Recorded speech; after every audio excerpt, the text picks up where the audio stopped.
Cup శనగపిండి తీసుకోవాలి. పిండిని జల్లించుకోవాలి.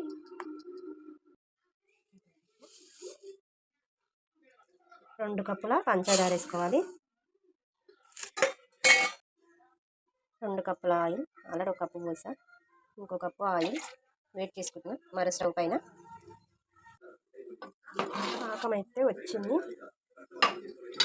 ముందుగా దంచి పెట్టుకున్న ఇలాచీల పౌడర్ ఇందులో వేయాలి.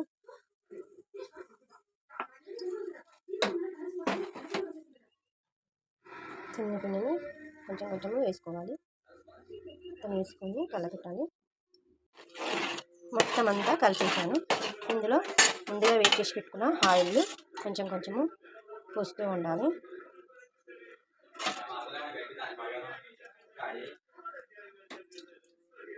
కొంచెం పోసుకుంటూ కలుపుకోవాలి.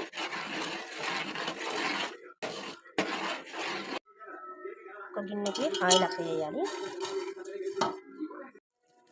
నూనెంతా పీల్చేసుకొని ముందుగా అప్లై చేసుకున్న బౌన్లోకి ఎంత పోసేసుకోవాలి.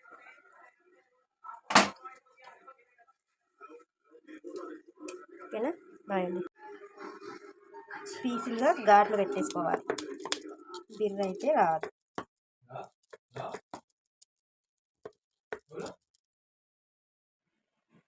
మొత్తానికి అయితే మైసూర్ పాకు ఎలా రెడీ అయిందో చూడండి.